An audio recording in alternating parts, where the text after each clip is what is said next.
toutes et à tous. Nous sommes ravis de vous retrouver pour ce nouveau module d'enseignement sur le cancer du rein. Nous avons choisi aujourd'hui un sujet classique, mais qui a évolué beaucoup au cours de ces dernières années et il nous semble important de faire le point. Alors pour ça, nous avons réuni un panel sympathique, intelligent et multidisciplinaire. Le professeur Jean-Christophe Bernard de Bordeaux, qui est urologue, le docteur Luc Bezit, qui est radiologue au CHU de Rennes, et le docteur Idir Ouzahid, qui est urologue à l'hôpital Bichat. Alors nous allons vous présenter deux cas cliniques, un cas d'une tumeur solide et un autre d'une kystique, pour essayer de faire ressortir les principaux enseignements et les principaux messages clés de ces dernières recommandations. On commence donc par le cas d'une dame de 61 ans qui a une maladie de Crohn et une sclérose en plaques. Dans le cadre du suivi de cette sclérose en plaques, on lui a fait une échographie abdominale qui a mis en évidence de façon fortuite une petite tumeur du rein droit. Suite à cette échographie, elle a eu un scanner que vous voyez là, les coupes non injectées et injectées. Et puisqu'on a un radiologue parmi nous, je me tourne vers Luc qui va nous dire ce qu'il pense du scanner. On est ici devant une masse rénale solide. La définition d'une masse solide en scanner, c'est une lésion supérieure à 1 cm parce qu'en dessous, on n'a pas une résolution suffisante pour caractériser une lésion. Et c'est une lésion avec un rehaussement, c'est-à-dire qu'il y a une variation de densité entre la phase sans injection et la phase avec injection qui est supérieure à 20 unités Hounsfield. Dans ce cas, on voit que le rehaussement il est évident déjà à l'œil, mais on peut s'aider de régions d'intérêt pour mesurer la densité des lésions. Et on voit qu'entre la phase sans injection et la phase avec injection, on a une variation supérieure à 100 unités Hounsfield dans cet exemple. Donc clairement une lésion solide. La deuxième étape, ça va être d'éliminer une lésion bénigne. Donc il y a deux lésions bénignes qu'on peut évoquer en imagerie. La première, c'est l'angiomyolipome. Dans ce cas-là, on n'a pas d'argument pour un angiomyolipome parce qu'on n'a pas de contingent graisseux macroscopique et puis surtout la lésion est hétérogène. La deuxième lésion bénigne qu'on peut évoquer en imagerie, c'est l'oncocytome. Là non plus, pas d'argument pour un oncocytome parce que la lésion est hétérogène et il n'y a pas d'élément central progressivement rehaussé. On est donc devant une masse rénale solide d'aspect malin. Alors on peut aller un petit peu plus loin dans la caractérisation de cette lésion en s'intéressant au profil de rehaussement de la lésion. Donc, on voit que cette lésion est hétérogène avec des portions hypodenses d'allure nécrotique et des portions hypervascularisées. Donc on sait qu'au sein des carcinomes, le caractère hypervascularisé, c'est en faveur d'un carcinome à cellules claires. Là aussi, on voit à l'œil qu'il y a clairement des portions intensément hypervascularisées. On peut aussi mettre des régions d'intérêt. Dans cette lésion, on a une densité qui est de 200 unités Hounsfield au temps corticomédulaire. Il y a une étude qui est parue en 2002 dans un journal de radiologie qui a montré qu'une densité supérieure à 84 unités Hounsfield au temps corticomédulaire, c'est spécifique à 100% d'un carcinome à cellules claires. Donc, sur les données de l'imagerie, on est devant un carcinome à cellules claires. C'est quand même des suspicions. Il n'y a absolument rien qu'on puisse affirmer à partir du scanner. On suppose que c'est malin, mais ce sont que des suspicions. Et donc, à propos de suspicions, quand on est face à une petite tumeur comme ça, on se demande tous, avant de savoir comment la traiter, quel est son potentiel d'agressivité. Alors, Luc, toujours, est-ce que l'imagerie, si elle ne peut pas nous dire le type histologique avec précision, est-ce qu'elle peut nous donner des informations sur l'agressivité ? Oui, alors là, les choses elles sont assez simples parce qu'il n'y a aucun critère anatomique d'agressivité. On est devant une petite lésion qui fait moins de 4 cm. Puis il n'y a pas de signe d'envahissement local, il n'y a pas de franchissement de la capsule, il n'y a pas d'envahissement du sinus du rein, des cavités. Il n'y a pas non plus d'envahissement de la veine rénale. Et puis il n'y a pas d'extension à distance, pas d'adénomégalie, pas d'envahissement surrénalien et puis pas de métastase sur le reste du scanner. D'accord, donc on ne sait toujours pas si elle est maligne ou bénigne, mais on peut se dire qu'a priori, elle n'est pas trop méchante. Alors pour progresser, si l'imagerie ne peut pas trancher, à l'heure actuelle, ce qui se pose de plus en plus fréquemment, c'est de savoir s'il faut faire une biopsie percutanée de la tumeur. Et donc pour ça, je me tourne vers Idir Ouzahid. Idir, qu'en est-il à l'heure actuelle de la biopsie, de sa façon de faire, de ses résultats et de ses indications ? Si on pose la question des biopsies, c'est que 25% des petites masses rénales ne sont pas des cancers. Et donc l'objectif premier de la biopsie serait de se demander si la masse est bénigne ou maligne.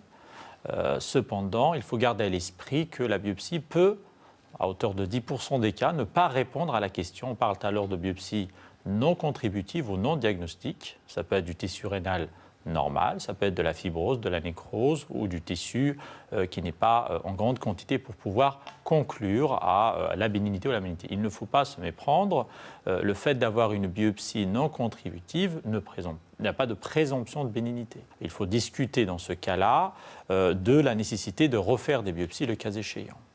Les indications actuelles et recommandées par le CCAFU concernant ces biopsies, c'est soit lorsqu'on décide de faire une surveillance active, un traitement par radiofréquence ou par cryothérapie. Lorsqu'également on est devant un cas d'une tumeur métastatique qui nécessiterait un traitement systémique par thérapie ciblée notamment et qui nécessiterait donc une documentation de la malignité, notamment du caractère histologique carcinome à cellules claires. Sinon, lorsque le traitement est difficile, notamment chez quelqu'un qui a un rat unique où la tumeur est complexe et que pour, je dirais même dans un but plutôt médico-légal, de se dire si on y va et qu'on prend le risque, mieux vaut aller sur quelque chose de malin.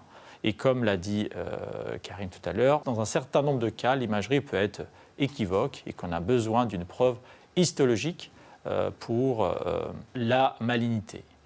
Bien sûr, dans un certain nombre de cas, notamment lorsqu'on a affaire à une tumeur pulmonaire, une tumeur rénale, des métastases, un antécédent d'un cancer qui peut avoir un tropisme rénal, il est important de savoir si on parle d'un primitif rénal ou d'une métastase d'une tumeur à distance. Toujours est-il, la ligne directrice de toutes ces indications, c'est de réaliser la biopsie puisque celle-ci risque de changer la prise en charge. Donc, ça, c'est un message qu'on peut quand même, sur lequel on peut insister. C'est l'encadré en rouge, c'est qu'à l'heure actuelle, on voit qu'il y a un retour de balancier sur les indications de la biopsie, où on devrait en faire de plus en plus. Il y a même une histoire médico-légale, où on nous dit quand même qu'on retire beaucoup de tumeurs bénignes.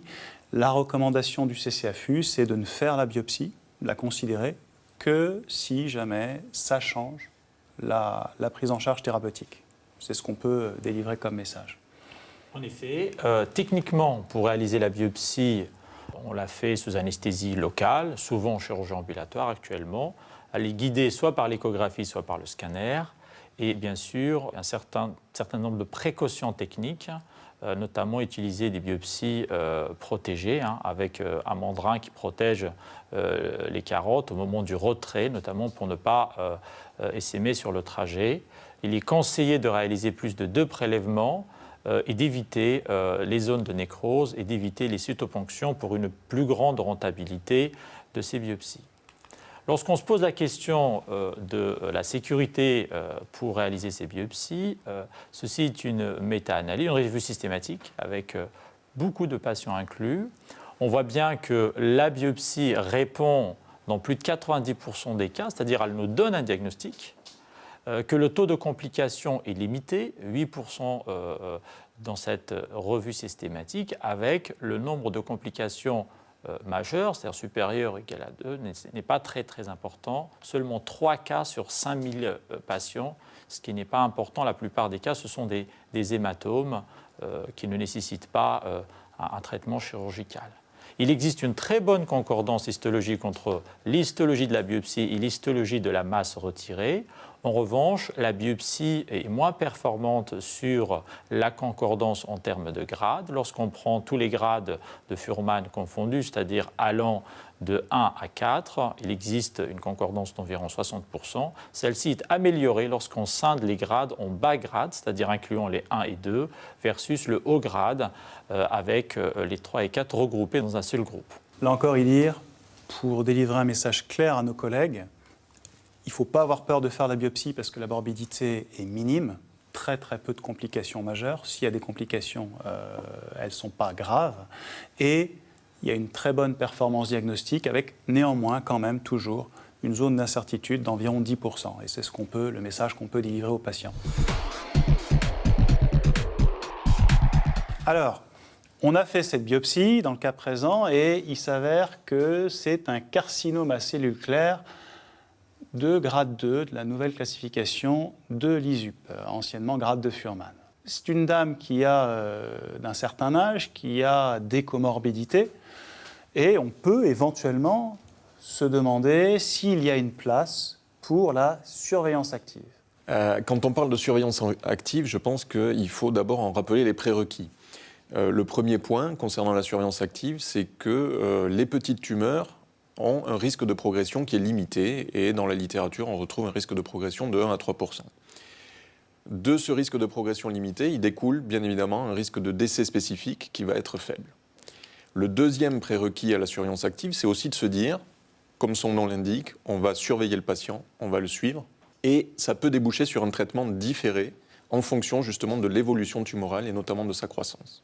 Donc, ce qu'on doit retenir comme message, c'est finalement la surveillance active, c'est une option qui apparaît acceptable lorsque le risque global de décès du patient va être supérieur au risque de décès lié à l'évolution de la tumeur sur la période de surveillance.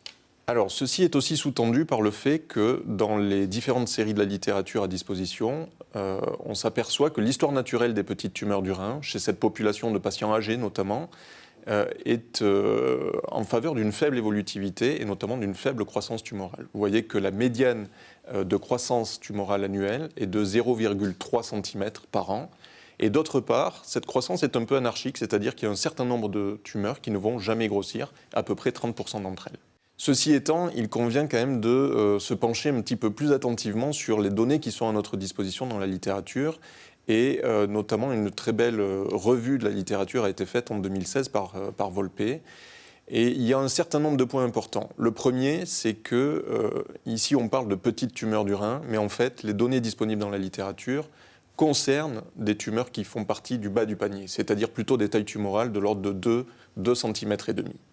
Le deuxième point, c'est que le suivi moyen dans l'ensemble de ces études est plutôt assez proche de 24 mois, 36 mois. Donc certes, le nombre de progression de ces tumeurs est limité, 1 à 3%, mais dans la limite d'un follow-up qui est relativement limité. Troisième chose qu'il faut bien avoir à l'esprit, c'est que dans la plupart des séries à disposition, on ne sait pas trop ce qu'on surveille. Et globalement, le nombre de tumeurs pour lesquelles une anapathe était disponible, notamment par biopsie, comme on l'a évoqué précédemment avec IDIR, était relativement illimité. Et dans les deux séries prospectives, ça tourne aux alentours de 14-15%. Et enfin, le troisième point, qui est aussi une limite à la surveillance active et qui va guider donc nos indications, IDIR a parlé de la biopsie et de sa valeur pour déterminer l'agressivité tumorale. Eh bien, il faut ne pas oublier que les tumeurs du rein sont relativement hétérogènes, même les petites tumeurs du rein. Et dans cette étude qu'on vous présente ici, 59 zones ont été analysées sur un panel de 32 tumeurs du rein. Sur ces 59 zones analysées, il ressortait que les tumeurs de moins de 4 cm avaient une hétérogénéité de l'ordre de 81%. Et quand on s'intéresse aux tumeurs de haut grade, qui sont celles que l'on cherche à discriminer, qui sont les plus dangereuses, susceptibles d'évoluer, eh bien 93% d'entre elles présentaient des zones de bas grade. Ce qui veut dire que quand on fait une biopsie, on est à risque de sous-stader notre tumeur du fait d'un prélèvement réalisé dans une zone de bas grade. Alors au final, sur la base de ces arguments, quelles vont être les recommandations pour proposer une surveillance active à nos patients ? Il y a actuellement sous presse des recommandations émises par l'AUA qui vont déterminer un certain nombre de critères qui vont nous permettre de sélectionner les patients potentiellement candidats à une surveillance active sur la base de critères propres aux patients, mais aussi de critères propres à leur tumeur. Et globalement, il faut retenir le patient âgé avec une espérance de vie inférieure à 5 ans, avec des comorbidités et une taille tumorale plutôt inférieure à 3 cm. Et quand on regarde les surveillances que l'on a édictées avec le CCAFU, eh bien, le message est concordant, puisque nous avons dit la surveillance active d'une petite tumeur du rein peut être proposée comme une option aux patients âgés qui ont des comorbidités importantes et qui ne sont pas premiers candidats pour une prise en charge active. D'accord, donc ça, c'est globalement le message clair qu'on peut transmettre. La surveillance active repose effectivement sur des petites séries rétrospectives avec un nombre de patients limité, un recul qui n'est pas très important, mais quand même, elles vont toutes dans la même direction, que les petites tumeurs augmentent très progressivement de volume et que pour certaines ne bougent absolument pas au cours du temps. Donc, il ne faut pas non plus avoir de réserve, sous couvert d'une bonne sélection des patients, à proposer cette option, quitte en fonction de l'évolution, à venir vers un traitement différé, plus agressif. Si on décide de cette surveillance, je me retourne vers notre radiologue du jour, Luc, comment est-ce qu'on doit la faire ? La surveillance active, c'est un concept assez vague, on l'a vu. Comment on doit surveiller? Il ne faut pas trop hésiter à faire des scanners parce que c'est vraiment la modalité de choix. C'est la modalité d'imagerie la plus robuste qui donne une grosse couverture anatomique avec une très bonne résolution spatiale. C'est celle qui est recommandée par le CCAFU en 2016. Donc avec des scanners d'abord rapprochés pendant 1 an, puis on les espace progressivement pour quand même limiter l'irradiation de ces patients et pour finir à une surveillance annuelle. Donc les critères de traitement, ça va être une augmentation du volume tumoral ou un diamètre qui dépasse les 3 à 4 cm. Donc comme toujours en oncologie, il faudra bien comparer le scanner au dernier scanner qui a été réalisé, mais aussi au plus ancien dont on dispose, parce qu'on est devant des petites tumeurs qui peuvent augmenter lentement, et donc il faudra bien comparer à l'examen initial. Alors l'IRM, c'est une alternative si la fonction rénale est dégradée ou s'il y a une allergie vraie aux produits de contraste iodés. Alors, on peut parfois la proposer à certains patients pour limiter l'irradiation, mais si l'on parle ici de surveillance active de petites tumeurs chez des patients âgés, je pense que le problème de l'irradiation se pose moins. La dernière modalité, c'est l'échographie. Alors dans ce cas-là, on pourrait effectivement suivre la lésion en échographie puisqu'elle a été découverte comme ça. Cependant, on sait que la reproductibilité de mesure elle varie un petit peu en échographie, parce qu'on n'a pas toujours les mêmes plans de coupe. Et puis surtout, on a une sensibilité qui n'est pas très bonne pour détecter une nouvelle lésion et encore moins pour détecter une extension à distance. Alors là, quand même, est-ce que, Jean-Christophe, dans ce contexte-là, tu aurais retenu l'indication de surveillance active? Très honnêtement, non. Parce que, alors certes, c'est une patiente qui a 61 ans, qui avait comme comorbidité un antécédent de sclérose en plaques et de maladie de Crohn. Mais preuve en était que sa CEP était connue depuis, je crois, plus de 20 ans, non évolutive. Donc ça n'aurait pas été ma première option de choix, non. D'accord. Et donc les options qui nous restent sont représentées par la thermoablation ou la chirurgie. On va discuter d'abord de la thermoablation. Luc, est-ce que dans ce cas présent, on pourrait proposer la thermoablation? Alors, je pense qu'on pourrait lui proposer sur le plan technique une thermoablation. Donc, je vais parler de la thermoablation percutanée, parce que c'est celle qu'on réalise en radiologie. Donc ça se fait sous sédation ou de manière plus confortable sous anesthésie générale, parce que notamment la radiofréquence, ça peut être un peu douloureux au moment où on chauffe la lésion. Donc on fait ça sous guidage échographique, lorsque la lésion est visible en échographie, mais on y adjoint toujours le scanner pour bien repérer les organes avoisinants, notamment le tube digestif. Les équipes qui font de la cryothérapie utilisent également le guidage IRM, mais ça nécessite une logistique plus lourde, et notamment d'avoir du matériel compatible IRM. Alors on a 2 modalités principales de thermoablation.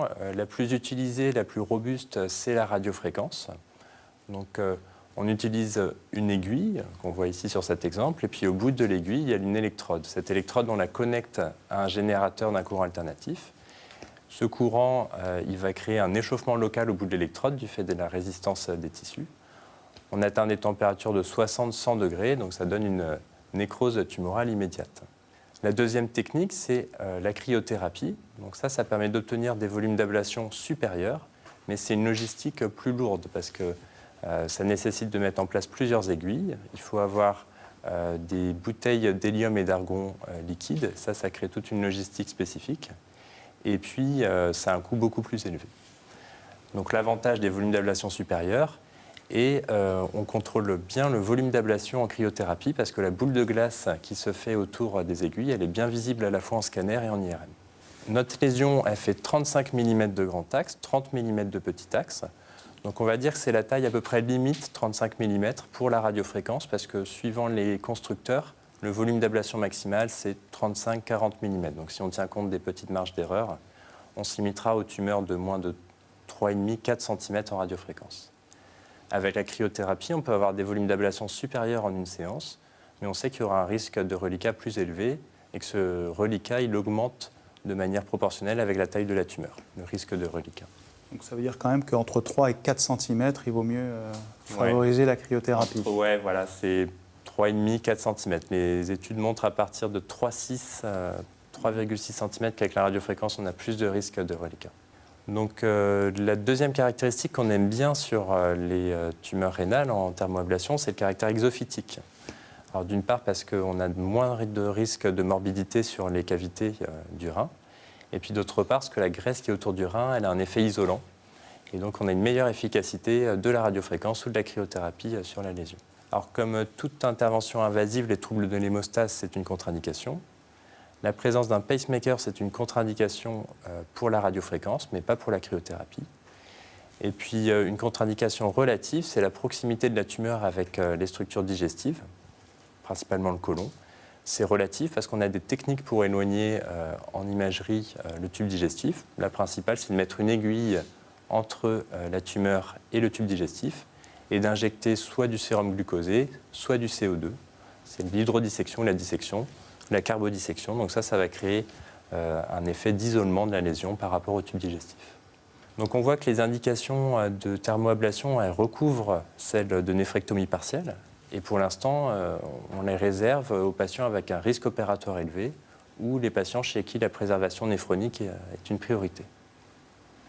On a vu les indications, les résultats maintenant. Les résultats, voilà. Donc il y a quelques articles qui remettent un petit peu en cause le dogme de réserver ça aux patients non opérables.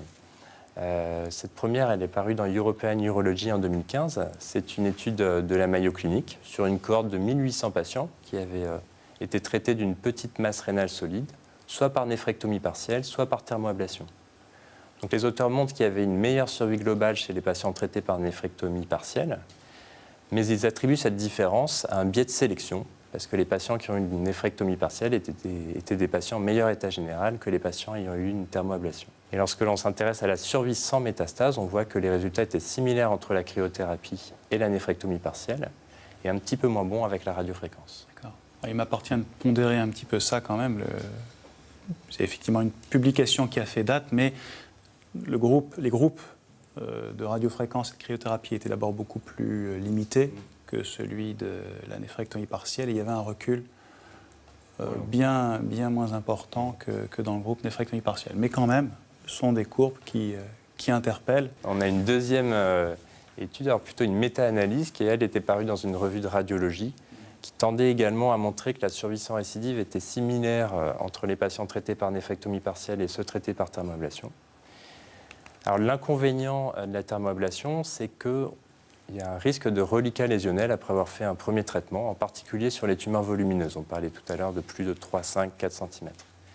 Donc avec la thermoablation, il y aura souvent besoin de faire des traitements répétés. En revanche, les complications majeures sont un peu moins fréquentes avec la thermoablation. Et il y a une tendance à une meilleure préservation de la fonction rénale, puisque entre la néphrectomie partielle et la thermoablation, il y avait une perte d'environ 15 points de clairance supplémentaire avec la néphrectomie partielle par rapport à la thermoablation. Alors ça, si on peut résumer ça, hein, globalement, la survie semble être la même, sous réserve d'une sélection de patients différentes, mais alors, certes, oui, la morbidité est clairement moins importante pour les thermoablations, mais il y a des articles récents, là encore rétrospectifs, des études rétrospectives sur rein unique qui sont parus, comparant la chirurgie à la thermoablation, qui diraient que sur le plan de la fonction rénale, la différence n'est pas aussi importante qu'on ne l'imaginait. Ça dépend de la population. Oui, d'accord. Population sélectionnée toujours. Pour conclure, ça c'est les toutes dernières recommandations et de l'EAU et de 2016. Encore une fois, on est avec des publications qui sont de faible niveau de preuve, avec des petites populations et un suivi assez limité, et des populations qui ont été sélectionnées. Donc c'est pour ça qu'on concluait que la radiofréquence et la cryothérapie pouvaient être proposées aux patients âgés avec des comorbidités, mais quand même, ça fait longtemps maintenant qu'on utilise ces techniques, et on n'est plus dans la phase d'expérimentation. Et là, il ne faut pas hésiter à proposer ces thermoablations quand on pense que l'indication est bonne, c'est-à-dire si on n'a pas envie d'opérer les patients parce qu'on se dit que ça va être compliqué. Alors finalement, comme les chirurgiens sont en majorité, on a décidé de faire une néphrectomie partielle. Idir va nous dire pourquoi. Pourquoi finalement chez cette dame, c'est la néphrectomie partielle qu'on a retenue.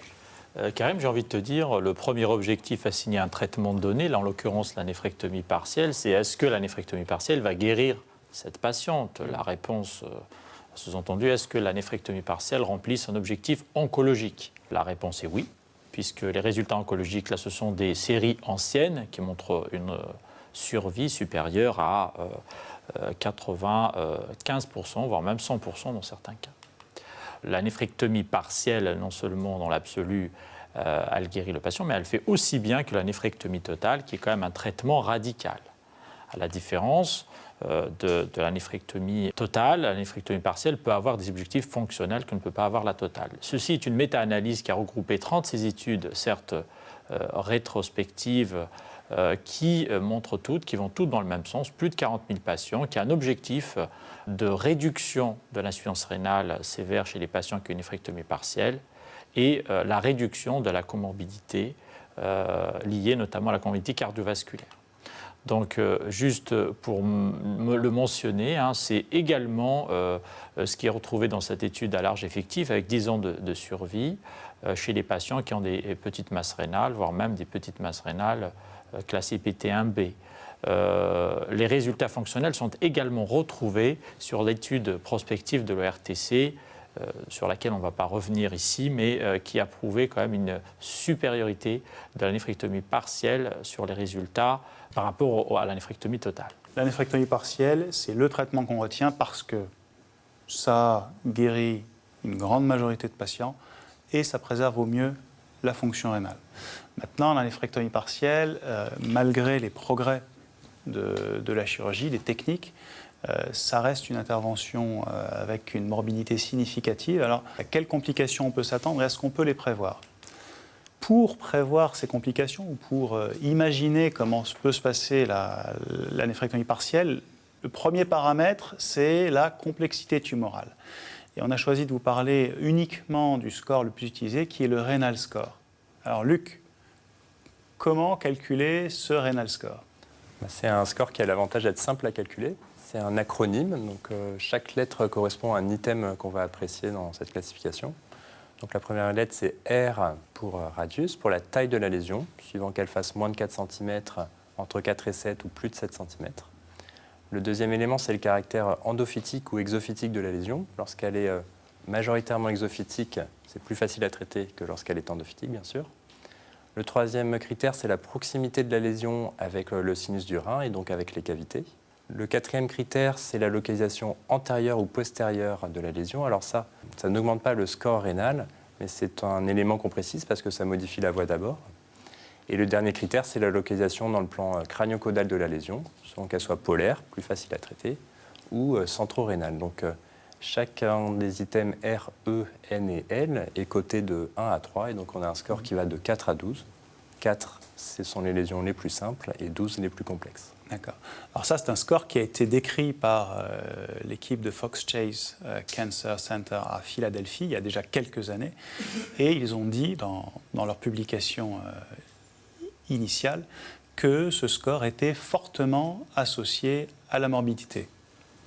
Idir ? Malheureusement, ce score, effectivement, n'a pas pu être reproduit dans d'autres équipes en termes de complications. Ce qu'il faut également dire, c'est qu'il n'y a pas que la morphologie de la tumeur qui détermine les complications. Les trois éléments importants, c'est, comme on l'a dit, c'est la tumeur. Il y a aussi l'environnement tumoral, sur lequel on va répondre plus tard, mais surtout le patient chez qui ça survient. Et le terrain du patient est un élément important pour prédire la complicité. Ce n'est pas pareil lorsqu'on opère un patient âgé qui a déjà d'autres comorbidités et la façon dont on fait la chirurgie. Là, il y a un troisième élément en dehors de la tumeur et du patient qui intervient. On ne va pas rentrer dans les détails, mais le chirurgien est un élément important dans la survenue des complications. Et comme tout geste chirurgical, le centre d'experts ou le chirurgien à haut volume fait mieux qu'un chirurgien qui fait des néphrectomies partielles moins souvent. D'accord, mais quand même, là, les messages qu'on peut faire passer, c'est que si l'équipe initiale avait dit que la complexité tumorale était un facteur important de complications post-opératoires, ça n'a pas forcément été confirmé par d'autres équipes. En revanche, beaucoup de publications récentes vont dans le sens que les comorbidités, représentées par l'âge, le score de Charlson, là, sont fortement associées à la survenue de complications post-opératoires. Donc il y a la tumeur qui joue, il y a le patient qui joue bien sûr, et il y a aussi l'environnement de la tumeur. Et quand on parle d'environnement de la tumeur, on parle essentiellement de graisse périrénale. Ceux qui font beaucoup de néphrectomie partielle ont été un jour confrontés à cette graisse périrénale diabolique. la bonne nouvelle, c'est qu'on peut la prévoir à partir du scanner. Luc, comment ? Oui, on peut la prévoir à partir du scanner, aussi à partir de l'IRM, parce qu'on utilise des critères qui sont reproductibles en scanner en IRM. Donc il y a un score, là encore, qui nous vient de la Mayo Clinic, le MAP score, qui est coté de 0 à 5 sur la probabilité croissante de présence de graisse périrénale. Donc il y a 2 items dans ce score. Le premier, c'est l'épaisseur de la graisse périrénale, qu'on mesure en situation postérieure. Si elle est inférieure à 1 cm, il n'y a pas de point. Entre 1 et 2 cm, c'est 1 point. Et au-dessus de 2 cm, 2 points. Le deuxième critère, c'est la présence d'une infiltration de la graisse périrénale, le stranding des anglo-saxons.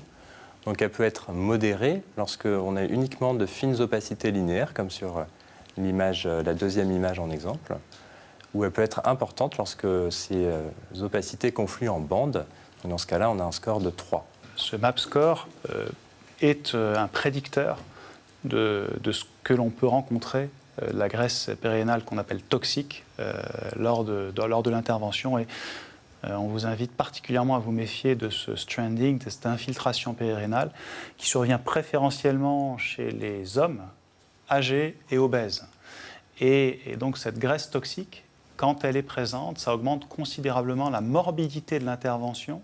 Là encore, vous voyez, ça c'est une étude récente qui montrait qu'elle était associée à un temps opératoire, des pertes sanguines plus importants, à un risque de conversion aussi plus important. En revanche, elle n'augmente pas, et ça toutes les publications convergent dans ce sens-là, elle n'augmente pas le risque de complications post-opératoires. Elle rend plus difficile l'exérèse de la tumeur, surtout cela. Alors maintenant qu'on a vu ces complications, on a vu que la néphrectomie partielle permettait de préserver au mieux la fonction rénale. Il reste quand même un paramètre important, c'est la durée d'ischémie. Et on voudrait savoir s'il est possible, de diminuer les conséquences de cette ischémie, donc diminuer ce temps d'ischémie pour, on l'espère, préserver au mieux la fonction rénale. Comment peut-on faire ? C'est vrai que cette notion d'ischémie liée aux lésions parfois irréversibles, liée à l'ischémie chaude lors de la néphrectomie partielle, a suscité pas mal de débats et l'objectif est bien sûr de maintenir une ischémie chaude la plus courte possible pour minimiser ces lésions rénales. Dans cette course à la réduction de cette ischémie, on partit d'un clampage total à un clampage sélectif, puis suprasélectif. Il y a même des gens ici qui n'enclampaient pas du tout, avec cet article de zéro ischémie, qui est très populaire, très cité, qui a été publié par l'équipe de Gill. Et donc on dit on ne fait pas d'ischémie, parce que c'est ça qui permet de récupérer le mieux. Et quand on dit ça, tout n'est pas possible avec une zéro ischémie. Notamment, on l'a vu, il y a des tumeurs qui sont complexes et qui nécessitent quand même une ischémie.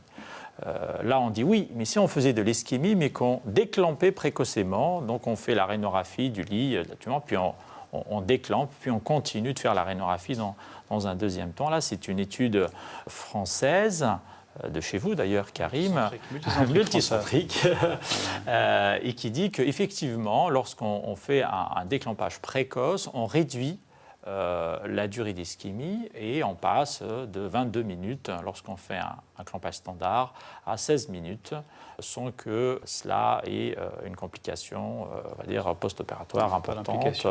La seule question qu'on peut se poser, est-ce qu'il y a vraiment un réel intérêt à passer de 22 à 16 ? Bien sûr, les études de robotique nous montrent qu'on peut. La chirurgie ouverte fait aussi plus court que la célio, mais est-ce qu'il y a vraiment un intérêt à faire cette course, on va dire jusqu'à zéro, la course à l'ischémie ou à la réduction de l'ischémie? La durée d'ischémie est-elle vraiment importante? On peut se poser la question lorsqu'on regarde chez des patients qui sont opérés avec des ischémies réduites, c'est-à-dire inférieures à 25 minutes. C'est une étude qui a été réalisée en Amérique, Cleveland Clinic et la Mayo Clinic, 600 patients, néphrectomie partielle dans 2 centres. On a regardé dans le modèle statistique quels étaient les facteurs prédictifs de la fonction rénale post-opératoire. Et là, sur le modèle, il montre clairement que la durée d'ischémie était un élément significatif, mais c'est un modèle incrémental, progressif. Et lorsqu'on intègre une autre variable qui est le parenchyme rénal sain préservé dans le modèle, tout d'un coup, la durée d'ischémie devient non significative. Ça veut dire que peut-être que la durée d'ischémie, dans une certaine mesure, est moins importante que le volume rénal préservé. Bien sûr, lorsque d'autres équipes ont regardé, en effet, dans les facteurs de risque de la fonction rénale post-opératoire, un facteur prédictif de la fonction rénale post-opératoire, la durée d'ischémie n'est pas ressortie comme un élément très important. Encore une fois, il s'agit bien entendu de parler d'une durée d'ischémie qui dans tous les cas reste inférieure à 25 minutes. On ne parle pas des ischémies longues de 45 ou de 50 minutes. Donc le message doit être clair, ça veut dire que passer de 12 à 16 n'est peut-être pas important, mais passer de 16 à 48, c'est différent. Bien sûr, on est passé de cet éditorial très célèbre qui dit que chaque minute compte lorsqu'on fait un clampage rénal à peut-être chaque minute et chaque gramme de rein sauvé compte également lorsqu'on est affaire à une néphrectomie partielle. Pour corroborer cette théorie du parenchyme rénal préservé et que toutes les insuffisances rénales ne se valent pas, est une étude intéressante pour différencier, en fonction du terrain, l'insuffisance rénale liée à l'ablation des néphrons sains, c'est-à-dire l'insuffisance rénale dite chirurgicale, versus l'insuffisance rénale liée au terrain sur lequel ça survient, à savoir liée au diabète, à l'hypertension artérielle, à la coronaropathie, etc. Donc c'est une étude qui nous vient toujours de la Cleveland Clinic qui a comparé la survie globale de ces patients et il s'avère, après un suivi qui est relativement important, que les patients qui ont une insuffisance rénale liée à des néphrons retirés lors de la partielle faisaient aussi bien en termes de survie globale que les patients qui n'ont pas d'insuffisance rénale. Sous-entendu que si on préserve un néphron, celui-ci va récupérer et il va vivre aussi bien que le néphron qui n'est pas malade et qui n'a pas d'hypertension et de diabète. Donc la morbidité de la chirurgie est très limitée et donc il faut préserver au maximum les néphrons. Donc oui, pour conclure sur la durée d'ischémie lors de la néphrectomie partielle, on a pendant longtemps fait la course à l'ischémie en disant que plus l'ischémie serait courte, plus le rein serait préservé. On en est revenu un petit peu. Le message important, c'est qu'il ne faut pas dépasser un certain temps, qui actuellement est établi à 25 minutes, et que l'ischémie serait finalement plus un marqueur indirect du volume de rein retiré et de l'agressivité qu'on a fait subir au parenchyme. Donc, passer de 16 minutes à 12 minutes ou faire des clampages sélectifs en essayant de minimiser complètement toute ischémie rénale, il y a très peu de niveaux de preuve à l'heure actuelle pour penser que ce soit bénéfique. Donc, l'objectif doit rester large, moins de 25 minutes. Alors, on revient à Jean-Christophe. Jean-Christophe, on a vu comment diminuer l'ischémie, on a envisagé la thermoablation, on a finalement décidé de faire une néphrectomie partielle. Alors maintenant, les choses ont beaucoup évolué au cours de ces 5 dernières années. Comment faire ? Alors comment faire ? C'est surtout donc la question de la voie d'abord, Voilà. en pratique. Du robot. Et parmi celles-ci, donc la question de la robotique. Je pense que pour répondre à cette question, il faut se rappeler, quelle que soit la voie d'abord, les objectifs que l'on doit satisfaire lorsqu'on va proposer une néphrectomie partielle. Le premier d'entre eux, c'est d'être efficace du point de vue carcinologique. Le deuxième, on l'a dit, Idir l'a rappelé, c'est de préserver au mieux la fonction rénale. Et le troisième, on va souhaiter être le moins morbide possible. Alors ça veut dire quoi en pratique? Ça veut dire que pour être efficace carcinologiquement, il faut éviter les marges chirurgicales positives et il faut éviter de faire une effraction tumorale lors de la découpe tumorale. Le deuxième point, pour préserver la fonction rénale, Idir nous l'a exposé, il faut être capable de préserver au mieux le parenchyme sain. Il faut donc être capable de disséquer la tumeur en marge minimale, puisque ce qu'on va enlever d'un côté, on le perd de l'autre. Et la question de l'ischémie, qu'on va, dans les limites qui ont été posées, donc de l'ordre de 20-25 minutes, donc essayer de limiter en durée et limiter quand même en étendue. Et le troisième point, être peu morbide, c'est-à-dire essayer de proposer un traitement mini-invasif qui est moins délabrant du point de vue pariétal, essayer bien évidemment d'éviter les complications post-opératoires et voire proposer à nos patients des possibilités de réhabilitation accélérée et réhabilitation précoce. Alors pour ça, on a un certain nombre d'arguments dans la littérature qui vont comparer les différentes voies d'abord Et notamment en 2015, dans European Urology, a été publiée une méta-analyse de 23 études qui comparait 1152 néphrectomies partielles réalisées par voie robotique avec 1088 néphrectomies partielles réalisées par voie laparoscopique.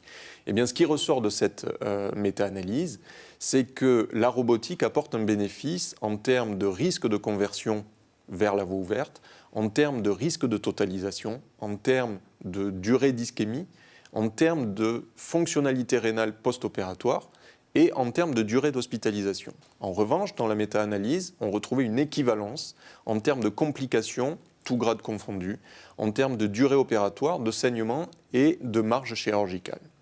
Donc ça reflète le fait que la cœlioscopie était une technique compliquée. Exactement. Le robot a facilité ce... Exactement, ça reflète ça et c'est d'autant plus reflété par cette étude qui est sortie après la méta-analyse que je viens de vous rapporter et qui là donc été une étude multicentrique, 5 centres, de nouveau de gros effectifs, 1185 néphrectomies partielles robotiques versus 646 néphrectomies partielles par voie laparoscopique et qui n'intéressaient toutes que des tumeurs de moins de 4 cm, donc en plein dans notre sujet. Ce qui ressort de cette étude-là, c'est que la robotique permet d'améliorer le trifecta, c'est-à-dire les 3 paramètres à satisfaire que je vous ai exposés juste avant, donc fonctionnel, carcinologique et le risque sur la morbidité. Maintenant, si on regarde robotique versus voie ouverte, puisque la voie ouverte a été longtemps considérée comme le gold standard de la néphrectomie partielle, je ne peux pas ne pas citer cette série contemporaine rétrospective française réalisée dans le cadre du CCAFU qui a permis de mettre en évidence un des apports très intuitifs dont on pouvait se douter de l'abord mini-invasif et notamment qui est permis par la robotique sur la diminution du risque de complications post-opératoires avec, vous voyez dans cette étude, une diminution de l'ordre de 10% du taux de complications et une diminution d'autant plus significative sur les durées d'hospitalisation, puisque vous le voyez qu'on passait de 10 jours à 4 jours pour la robotique. Alors donc, on a retiré la tumeur et il s'agit d'un carcinome à cellules claires, classé PT1A, grade 2 de l'ISUP, dont les marges d'exérèse sont saines. On va dire qu'on avait 20 minutes d'ischémie, donc on a rempli les critères du trifecta. Alors maintenant, comment surveiller? Comment est-ce que ça va se passer? Comment doit-on proposer la surveillance après le retrait d'une petite masse comme ça, qui, on le sait, est de très bons pronostics? On a, dans le cadre du CCAFU, décidé de baser notre algorithme de surveillance post-opératoire des tumeurs du rein en s'appuyant sur un score qui permet de prédire la survie post-opératoire de ces patients-là, qui est le score UISS. Ce score a été rapporté dans différentes séries de la littérature, validation interne, validation externe, et on a les courbes qui s'affichent ici sur la diapositive, qui permettent donc de discriminer 3 groupes de patients avec une précision pronostique de l'ordre de 81%, donc relativement bonne. Donc des patients qui sont à faible risque d'évolution de leur maladie et des patients à risque intermédiaire, des patients à haut risque. Donc en s'appuyant sur ce score-là, le CCAFU a édicté des recommandations pour la surveillance donc, de ces patients en post-opératoire qui va s'appuyer donc, sur un contrôle certes clinique mais aussi radiologique basé sur le scanner thoraco-abdominopelvien. Et ce qui va changer, ça va être notamment la fréquence de réalisation des examens, des visites de contrôle en fonction de la catégorie à laquelle va appartenir le patient. Et donc vous le voyez pour les patients, par exemple, à faible risque d'évolution secondaire, une fréquence de l'ordre, une fréquence annuelle sur une durée de 5 ans, alors qu'on va être beaucoup plus avoir une fréquence beaucoup plus élevée, par exemple pour les patients du groupe à risque de progression secondaire plus élevé, avec une fréquence tous les 6 mois pendant les 3 premières années, puis tous les ans pendant les 2 années qui suivent, puis ensuite un espacement à tous les 2 ans. Un autre aspect de la surveillance de nos patients en post-opératoire, c'est aussi la surveillance de leur fonction rénale. Cette importance de la surveillance de la fonction rénale réside en un certain nombre d'objectifs qui va être de pouvoir lutter contre les facteurs néphrotoxiques et pouvoir proposer à nos patients notamment des mesures de néphroprotection, pouvoir dépister la survenue d'une HTA, la survenue de troubles je dirais, d'une obésité qui, par exemple, pourrait donc impacter sur le long terme la fonction rénale de nos patients. Et donc, il est de notre rôle de pouvoir aussi adresser ces patients à des confrères spécialistes, néphrologues, cardiologues ou nutritionnistes, dans un objectif global de néphroprotection. On a donc fait le tour des principaux aspects de la prise en charge actuelle en 2017 d'une petite tumeur du rein solide. Et on aimerait, dans la fin de ce module, vous transmettre quelques messages sur la prise en charge des tumeurs kystiques, qui représentent quand même 10 à 15% des petites tumeurs du rein. Et donc pour ça, on vous présente le cas d'un homme de 50 ans chez qui on a diagnostiqué, à l'occasion d'une hématurie macroscopique, une petite lésion kystique du rein gauche. Donc elle est classée Bosniak 3 et je vais donc laisser Luc nous dire, puisque Bosniak est un radiologue new-yorkais, ce qu'il en pense. Voilà, équipe de Bosniak et d'Israël. Donc alors on est peut-être même face à 2 lésions kystiques. En fait, il y en a peut-être même une simple et une complexe qui sont accolées. Donc les caractéristiques de la lésion kystique simple, on les connaît bien. C'est une lésion de densité hydrique qui fait de moins de 20 unités Hounsfield, qui n'a pas de paroi individualisable, qui n'a pas de cloison, qui n'a pas de calcification et surtout qui ne se rehausse pas après injection de produit de contraste. Au contraire, la lésion complexe que l'on voit accolée, elle a beaucoup de cloisons, des cloisons nombreuses, qui restent fines, mais qui se rehaussent clairement après injection de produit de contraste. Donc ce rehaussement, c'est le mot-clé qui va nous faire classer la lésion en un type 3. Alors, on n'est pas encore face à un type 4 parce qu'on n'a pas de portion charnue nodulaire. Donc on est sur une probabilité élevée de néoplasie, mais pas 100% de probabilité. Alors, la classification de Bosniak a été décrite il y a longtemps. Voilà. Et elle était basée sur le scanner. Voilà. Les choses ont évolué, maintenant on a d'autres moyens d'imagerie. Est-ce que quand on a une tumeur kystique comme ça, il faut demander autre chose qu'un scanner ? Alors dans ce cas-là précis, je ne ferai pas d'imagerie complémentaire parce qu'on est devant une lésion clairement Bosniak 3. Il y a une indication chirurgicale théorique et donc faire un autre examen ne changera pas la prise en charge. Alors les 2 autres modalités d'imagerie qu'on peut faire, c'est une IRM. Donc il y a une adaptation de la classification de Bosniak à l'IRM avec les mêmes critères, à l'exception des calcifications qu'on voit mal en IRM. L'avantage de l'IRM, c'est qu'elle a une meilleure résolution en contraste et donc on sera plus sensible au rehaussement de la paroi ou des cloisons. La deuxième modalité, c'est l'échographie de contraste. Alors là, on a vraiment une très forte sensibilité au rehaussement, parfois même un peu trop sensible, et on peut avoir des faux positifs sur ces lésions. Ces 2 modalités, elles ont un intérêt dans 2 situations. La première, c'est celle d'une lésion indéterminée en scanner, donc une lésion qui ne va pas respecter strictement les critères de la masse rénale solide qu'on a vu tout à l'heure, soit parce que le rehaussement est indéterminé, entre 10 et 20 unités Hounsfield, soit parce qu'elle est de trop petite taille. Donc, pour les lésions de petite taille, il y a intérêt à faire des séquences en pondération T2 pour bien voir l'hypersignal T2 homogène qui caractérise la nature hydrique. Le deuxième intérêt, c'est qu'on est devant une lésion 2F, donc ces lésions intermédiaires entre les stades 2 et 3 qui nécessitent une surveillance pendant 5 ans. Donc en faisant une IRM ou une échographie de contraste, on se donne une chance de mettre en évidence un franc rehaussement qui reclassera la lésion en type 3 ou 4 et qui permettra de faire une prise en charge plus rapide d'une lésion probablement maligne. Donc l'IRM et l'échographie de contraste, c'est quand on ne sait pas trop ce que c'est au scanner. Voilà, alors là on a 2 exemples. Donc, un premier exemple d'une lésion indéterminée en scanner, on a plutôt envie de dire que c'est un kyste sur les données du scanner, mais on n'a pas le droit. Pourquoi est-ce qu'on n'a pas le droit ? Parce que la densité elle est supérieure à 20 unités Hounsfield, donc on n'est pas sur une densité hydrique. Le rehaussement après injection de produit de contraste, il semble faible puisqu'on a une variation de 5 unités Hounsfield. Alors pour confirmer qu'il s'agit d'une lésion kystique, on a réalisé chez ce patient une échographie de contraste. Vous avez en bas à droite l'imagerie en mode B, classique, et en bas à gauche, en orange, l'imagerie d'harmonique où l'on voit en fait uniquement les microbules après l'injection de produit de contraste. Donc là, on voit qu'il n'y a aucun rehaussement de la formation. Ça confirme que c'est bien une formation avasculaire, c'est un kyste. Ce patient avait eu plus tard une IRM pour une autre raison. Et là, on retrouve également l'hypersignal T2 homogène, qui est de même intensité que le liquide cérébrospinal. Donc là, on était devant un kyste, un peu dense en scanner, probablement parce qu'il avait un contenu hyperprotéique. Deuxième exemple d'une lésion indéterminée en scanner, qui a un petit peu le même aspect, avec une densité autour de 30 unités Hounsfield avant injection, qui est à la limite de la significativité au niveau de son rehaussement, plus 20 unités. Là encore, on a fait une IRM au patient.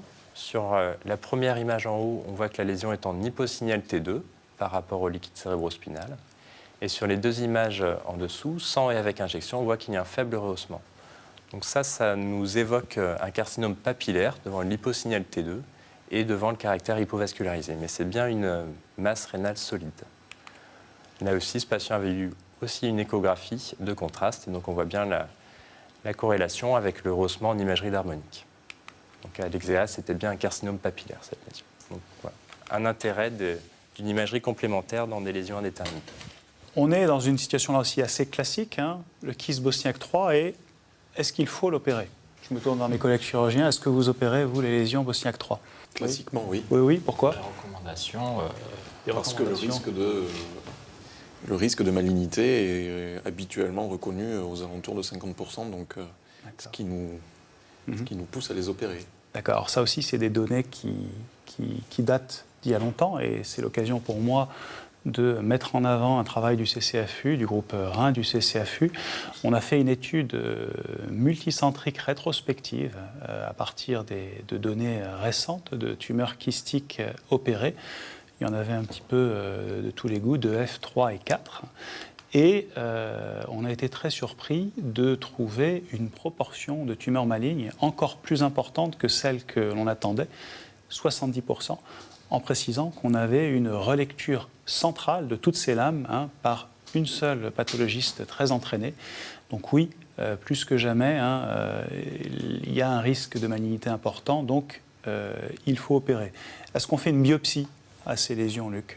Alors, classiquement, on ne recommande pas de biopsier les lésions kystiques, notamment parce qu'on sait qu'on n'a pas du tout des bonnes performances diagnostiques.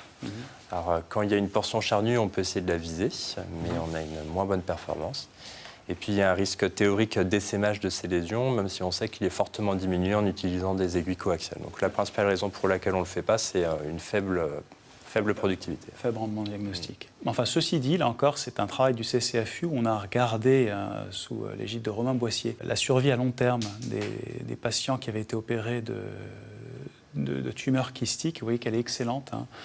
Sur une population de près de 200 patients opérés d'une lésion kystique, il y a plus de 5 ans, seuls 5% récidivaient, ce qui est bien moins que pour les tumeurs solides, à stade égal, je précise. Est-ce qu'on pourrait envisager une thermoablation? Puisque là, c'était une tumeur compliquée, intrarénale, avec un risque de rupture de kyste si jamais on l'opère. Est-ce que c'est faisable? Alors, techniquement, c'est faisable. Le problème, c'est que classiquement, ce n'est pas recommandé, comme les biopsies, on sait qu'on va avoir du mal à avoir une histologie, donc on risque de traiter des lésions non malignes. Donc il y a une seule étude dans la littérature qui porte sur la thermoablation de ces lésions kystiques. C'est sur une petite série de 38 patients avec beaucoup perdu de vue. Donc on voit que dans cette étude, il y a en effet beaucoup de biopsies non conclusives, plus du tiers. Et donc sur le petit nombre de patients suivis, il n'y avait pas de récidive locale ou à distance chez les patients traités. Donc là encore, une des raisons pour dire qu'il ne faut pas faire de thermoablation des lésions kystiques, c'est le risque théorique d'essaimage. On sait que ce risque, on peut le diminuer en utilisant des aiguilles coaxiales. Et puis surtout, après avoir fait l'ablation, en brûlant le trajet de ponction, en retirant l'aiguille, ça diminue beaucoup le risque d'essaimage. Donc les messages sur les tumeurs kystiques, c'est que le diagnostic repose essentiellement sur l'imagerie, donc il faut avoir un partenaire radiologue bien entraîné et ne pas hésiter à recourir à l'IRM ou à l'échographie de contraste si besoin. La biopsie, elle peut être faite, mais elle n'est pas performante, parce que c'est difficile d'aller piquer dans un ballon de baudruche. Et jusqu'à présent, la thermoablation n'est pas forcément recommandée pour ces tumeurs, donc c'est la chirurgie, compte tenu du risque de malignité importante. Bien, j'en finis là. Il me reste à remercier tout le panel pour avoir participé, et je cède la place à Arnaud Méjean, qui va vous faire la synthèse de tout ce module. Je vous remercie. Bonjour et bienvenue dans ce nouveau module du CCAFU Online consacré aujourd'hui à la prise en charge des petites tumeurs du rein et un focus sur les tumeurs kystiques. Ce module vous a été présenté par Karim Ben Salah, Jean-Christophe Bernard, Idi Rouzaïd et Luc Benzit. autour d'un cas clinique décrivant une tumeur rénale de 33 mm chez une femme de 61 ans. L'intérêt de la biopsie a d'abord été discuté. La biopsie d'une tumeur rénale doit être faite de façon très rigoureuse avec des aiguilles coaxiales. Les résultats sont excellents, avec une sensibilité et une spécificité de plus de 99%, plus précises sur le type histologique que sur le grade, avec des taux de complications de 8%. Le risque d'essaimage est nul si la biopsie est faite dans les règles de l'art. Elle doit être proposée si elle modifie la stratégie thérapeutique, mais on voit une évolution très nette en faveur de son développement. Peut-on surveiller une tumeur du rein ? Oui, en théorie, mais avec beaucoup d'incertitudes sur la taille maximale acceptable, 25 ou 30 mm, semble être la taille maximale, sur les modalités de surveillance et sur les patients à qui le proposer. Le problème principal, c'est qu'on ne sait pas vraiment ce qu'on surveille, puisque peu de ces tumeurs sont biopsiées. Finalement, une surveillance peut être proposée, mais seulement pour des patients âgés, avec des facteurs de comorbidité importants. Une évolution du volume tumoral doit faire rediscuter le dossier en RCP. Qu'en est-il des traitements ablatifs, qu'il s'agisse de la radiofréquence ou de la cryoablation ? Les indications sont les tumeurs idéalement de moins de 4 cm, plutôt exophytiques. Si ces techniques sont incontestablement en voie de développement, il est impossible d'en comparer les résultats avec la néphrectomie partielle, qui reste à ce jour le gold standard. Car il n'y a aucune publication de niveau de preuve suffisant et les suivis restent pour l'instant courts. Néanmoins, le nombre de patients traités chaque année qui augmente, avec des résultats très bons, voire excellents, après 1 ou 2 procédures, fait de ces techniques une option raisonnable à proposer pour l'instant aux patients âgés ayant des facteurs de comorbidité ou aux patients ayant des tumeurs héréditaires. L'avenir nous dira si finalement les indications ne vont pas s'élargir aux patients plus jeunes.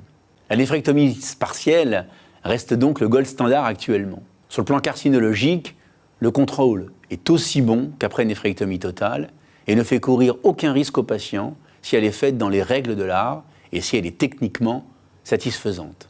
Il est désormais prouvé que la néphrectomie partielle protège de l'insuffisance rénale chronique par rapport à la néphrectomie totale, avec toutefois des taux de complications plus importants. Ces taux de complications peuvent être anticipés par la réalisation d'un renal score, qui est un score radiologique de complexité, et par le MAP score, qui permet d'étudier la graisse périrénale. On sait qu'elle est plus importante chez les patients masculins à fort périmètre abdominal. Une graisse dite toxique rend l'exérèse plus difficile et pourrait majorer le taux de morbidité. D'autres critères, comme les facteurs de comorbidité, l'âge du patient, l'expérience du chirurgien ou le BMI, sont désormais reconnus comme facteurs prédictifs de complications. Pour optimiser la préservation néphronique, il y a une littérature assez fournie sur le temps d'ischémie, le clampage hypersélectif, le déclampage précoce, avec parfois des études pas toujours très bien documentées. Quoi qu'il en soit, il semble que les 2 meilleurs critères soient la fonction rénale préopératoire et surtout le volume de parenchyme préservé. Bien sûr, avec un temps d'ischémie limité à 25 ou 30 minutes. L'apport de la robotique est indéniable et probablement irréversible. La robotique permet de reproduire la technique de chirurgie ouverte, ce que ne permet pas la cœlioscopie, avec des taux de complications et de morbidité faibles. Elle permet de proposer une néphrectomie partielle dans des conditions minimales invasives, avec tous les intérêts qu'on en connaît. Toutefois, il n'y a pas de série prospective randomisée, et il est très improbable qu'il y en ait un jour. On ne voit pas ce qui pourrait en limiter la généralisation, si ce n'est, bien sûr, les aspects financiers. La surveillance post-opératoire doit être faite selon les recommandations du CCAFU, éditées en 2016, à partir de la classification UISS, et qui détermine les patients en 3 groupes. Patients à faible risque, risque intermédiaire et à fort risque évolutif. Concernant les tumeurs kystiques, la classification de Bosniak vous a été rappelée, mais également l'apport de l'IRM et de l'échographie de contraste lorsque la tumeur est difficilement caractérisable en scanner. Les tumeurs classées Bosniak 3, malignes dans 45 à 70% des cas, notamment dans la série du CCAFU, et a fortiori Bosniak 4, doivent être opérées, si possible, par chirurgie conservatrice, avec un excellent pronostic. La biopsie de telles lésions n'est pas réellement possible, et en tout cas peu performante, et les techniques ablatives ne sont actuellement pas recommandées. Voilà, merci d'avoir suivi ce nouveau module. Merci au sous-comité Rhin, à Karim Bensala, Jean-Christophe Bernard, Idi Rouzaïd et Luc Benzid. Merci au laboratoire Janssen pour leur soutien institutionnel. Merci à l'équipe technique. Au revoir, à bientôt.